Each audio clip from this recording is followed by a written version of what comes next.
नमस्कार, आप देख रहे हैं न्यूज प्लस 21। मैं हूं आपके साथ ललिता चक्रधारी। वर्ष 1951 का जून महीना, ये महीना सरकार के सामने इतना भारी था कि उसे समझ में नहीं आ रहा था कि वो क्या करे। विदेशी मुद्रा भंडार करीब खाली हो चुका था। इसमें $1 अरब की रकम बची थी, जिससे देश केवल 20 दिनों का तेल और खाने के सामान ही मंगा सकता था। मोटा विदेशी कर्ज अलग गले तक पहुंच चुका था।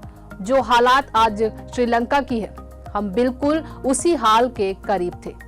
ये तो खुशकिस्मती थी कि हम उससे बच गए, और या कहें कि वो संकट बस हमें छूकर चला गया।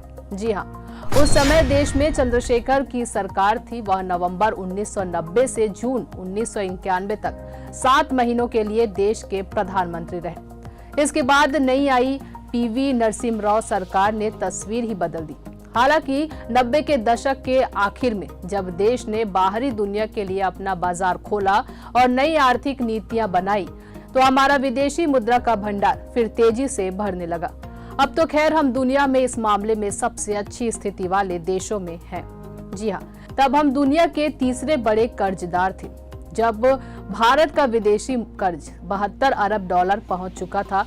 ब्राजील और मेक्सिको के बाद हम दुनिया के तीसरे सबसे बड़े कर्जदार थे। लोगों का भरोसा सरकार और अर्थव्यवस्था से खत्म होने लगा था। महंगाई बुरी तरह मुंह फाड़ने लगी थी, तो राजस्व घाटा बढ़ा हुआ था। चालू खाता घाटा दोहरे अंक में था। जी हाँ, खाड़ी युद्ध ने संकट पैदा कर दिया था। हालांकि उस समय इसकी वजह तात्कालिक अंतर्राष्ट्रीय समस्याएं थी। 1990 में खाड़ी युद्ध शुरू हुआ। असर भारत पर भी पड़ा। दुनिया में तेल के दाम आसमान छूने लगे। 1990-91 में भारत को जो पेट्रोलियम आयात का बिल $2 अरब होने की उम्मीद थी, वो इस लड़ाई के चलते दुगने से भी ज्यादा बढ़कर $5.7 अरब हो गया। खाड़ी से आने वाली कमाई भी बंद हो गई थी। जाहिर सी बात है कि इस स्थिति का असर व्यापार संतुलन और विदेशी मुद्रा के भंडार पर पड़ना ही था। फिर इस लड़ाई के चलते भारत को बड़े पैमाने पर अपने लोगों को विमान से भर भर कर वापस स्वदेश लाना पड़ा। जो मोटी कमाई भारतीयों की खाड़ी देशों में नौकरी से यहाँ आती थी, वो तो बुरी तरह प्रभावित हुई। उसी समय देश सियासी अस्थिरता का दौर में चरम पर था। जी हाँ, देश में जबरदस्त अस्थिरता का दौर था। वो सरकार के दौर में देश शायद सबसे ज्यादा अस्थिरता से गुजर रहा था। जाति और धर्म को लेकर जबरदस्त दंगे देखने को मिले। आडवाणी ने दिसंबर में जो रथ यात्रा निकाली, उसने देश का माहौल और गर्मा दिया। फिर भाजपा ने वीपी सिंह सरकार से समर्थन वापस ले लिया। दिसंबर 1990 में वीपी सिंह को इस्तीफा देना पड़ा। मई 1991 में आम चुनाव होने तक देश में चंद्रशेखर की केयरटेकर सरकार रही।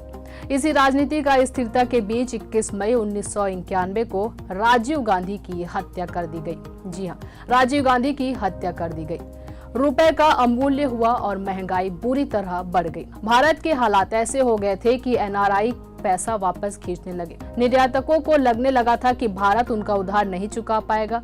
महंगाई सुरसा की तरह मुंह खोले हुए थी। तेल की कीमतें बढ़ाई गई, आयात रोका गया, सरकारी खर्चों में कटौती की गई, तभी रुपए में 20% तक का अवमूल्यन किया गया।